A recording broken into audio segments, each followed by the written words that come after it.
qopsan pul bilan aldab o'zga maylini, ko'nib qopsan pul bilan aldab o'zga maylini.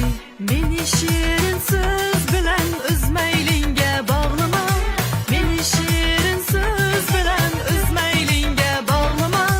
Uzun choshning ahlini hargiz qisqa chog'lama, uzun choshning ahlini hargiz qisqa chog'lama. Bas bo'ldi bas, so'zim yetar.